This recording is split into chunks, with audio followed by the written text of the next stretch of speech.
Video வந்து headphone use பண்ணி பாருங்கள், நல்லாயிருக்கும்.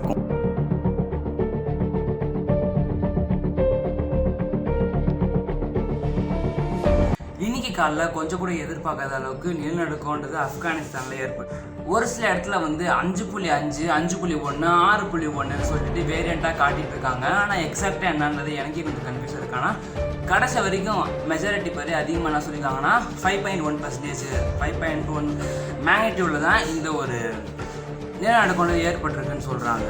எத்தனை உயிரிழப்பு அப்படி இப்படின்னு கணக்கெலாம் எவ்வளோன்றது கிளியர் அண்ட் கட்டாக இப்போ வரைக்கும் தெரியல. ஆனாலும் வந்து என்ன சொல்கிறாங்க அப்படின்னா, இந்த நிலநடுக்கத்தில் வந்த வேகத்தில் நிறைய பேர் வந்து பயந்து அலையடிச்சு வேறு இடத்துக்கு போயிருக்காங்க அப்படின்னு சொல்லிட்டு இருக்காங்க. ஸோ அதை பற்றி தான் இந்த வீடியோவில் ஃபுல்லாக பார்க்க போகிறோம். ஸோ நானாதனோஷ், வெல்கம் டு DKMR.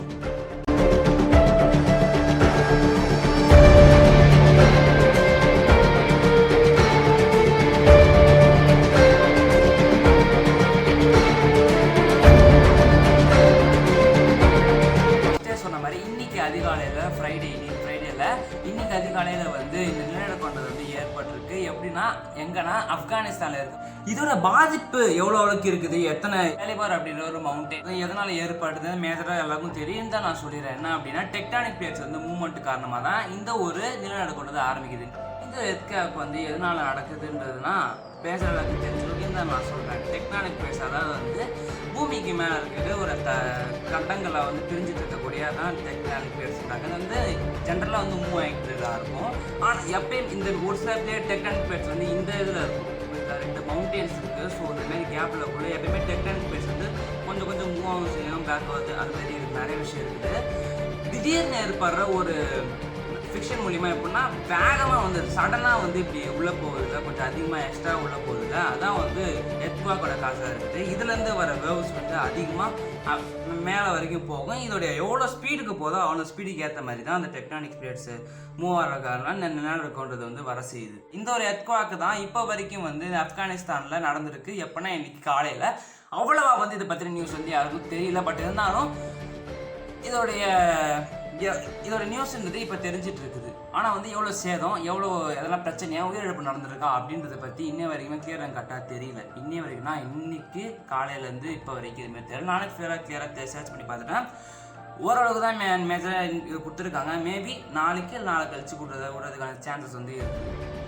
இந்த எர்த்குவேக்ன்றது வந்து 5.1லேருந்து 5.5, 6.1 அப்படி இப்படின்னு சொல்கிறாங்க. கிளியர் அண்ட் கட்டாக பார்த்தோம்னா மேஜராக அதிகமாக சொல்லப்படுறது வந்து 5.1%, அந்த 5.1 மேக்னிடியூடில் தான் இந்த இது வந்து அதிகமாக அஃபெக்ட் ஆகிருக்குன்னு சொல்கிறாங்க. சரி, மேலே அதை பற்றி டீட்டெயில்ஸ் நீங்கள் படிக்கணும்னா சைட் பை சைடில் வந்து அந்த ஃபுட்டேஜ் வந்து ப்ளே பண்ணுறேன். சூப்பர். ரெண்டாவது நடந்த இன்றைக்கான நியூஸை பற்றி பார்க்கலாம். அடுத்த நியூஸ் என்ன அப்படின்னா, நாசா வந்து ரீசெண்டாக வந்து மார்ஸில் போய் டெஸ்ட் பண்ணணுன்றதுக்காக ஹெலிகாப்டர் வந்து ரெடி பண்ணாங்கல்ல. ஸோ அந்த ஒரு ஹெலிகாப்டருடைய டெஸ்டிங்கிறது வந்து நிறைவடைஞ்சிச்சுன்னு சொல்கிறாங்க. அதுக்கப்புறம் வந்து ரெடி டு லான்ச் அதாவது போகிறதுக்கு வந்து ரெடியாக இருக்குது. இந்த ஹெலிகாப்டர் ஸ்பெஷாலிட்டிஸ் வந்து எல்லாருக்கும் தெரிஞ்சிருக்கும். இப்போ ரிசர்ச் பண்ணுறதுக்காக தான் இந்த ஹெலிகாப்டர் வந்து செஞ்சுருக்காங்க எங்கே மார்ஸில். இதை வந்து பூமியிலேயே மார்ஸ் போன இடத்த வந்து உருவாக்கி டெஸ்டிங் பண்ணி பார்த்ததில் இதோடைய ஒர்க் அவுட் வந்து சூப்பராக இருக்குது அப்படின்னு சொல்கிறாங்க. கூடி சீக்கிரம் வந்து லான்ச் ஆகிறதுக்கான சான்சஸ் இருக்குது அப்படின்னு அவங்க வந்து சொல்லியிருந்திருக்காங்க. இதோட சேர்த்து வந்து 23 கேமராஸ் வந்து பேக் பண்ணியிருக்காங்களா, டெஸ்டிங் முடிஞ்சிருக்கு அப்படி இப்படின்னு சொல்லி திருப்பி அரைச்சிட்டு இருந்தாங்க.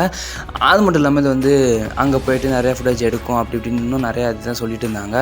2 வருஷம் டைம் எடுத்து பற்றி ஃபுல்லாக ரிசர்ச் பண்ண போகிறோம் அப்படின்னு நாசா சொல்லியிருக்காங்க. அங்கே வீடு கட்ட முடியுமா அப்படி கட்ட முடியுமா அப்படின்னு பார்த்தா பார்க்க போகிறாங்களாமா. ஸோ இதை பற்றி அதிகமாக இன்னும் பேசினா வந்து உங்களை போர் அடித்து தூங்க வைக்கணும்னு ஆசைப்படல. தூங்க வைக்கிறதுனால நிறைய கதை சொல்லி கூட தூங்க வச்சு போயிடலாம்.